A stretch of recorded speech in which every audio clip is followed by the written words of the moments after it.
নমস্কার সবাইকে study with দীপ চ্যানেলে। এবং আজকে আমি পড়ছিলাম রিপ্রোডাকশন ইন প্লান্টস।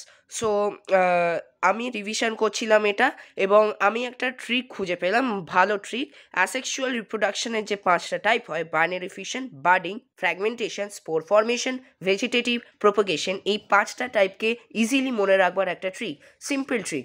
বিজয় বলি ফট সে वार कर, মতলব এর মানে হচ্ছে যে বিজয় বলল হুট করে মার ওকে। তো বিজয়ের যে বি দেখুন, বিজয়ের বি থেকে হয়ে যাচ্ছে বাইনারি ফিশন।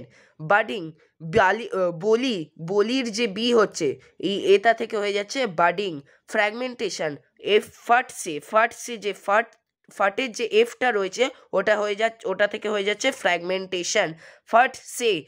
সে থেকে যে এসটা রয়েছে ওটা থেকে হয়ে যাচ্ছে স্পোর ফর্মেশন। এবং ওয়ার্কারের যে ভিটা রয়েছে ভি থেকে হয়ে যাচ্ছে ভেজিটেটিভ প্রোপাগেশন। আই হোপ এই ট্রিকটা আপনাদের ভালো লাগবে এবং হেল্পফুল হবে এই 5টা টাইপ অফ অ্যাসেক্সুয়াল রিপ্রোডাকশন মনে রাখতে। Thank you, good night.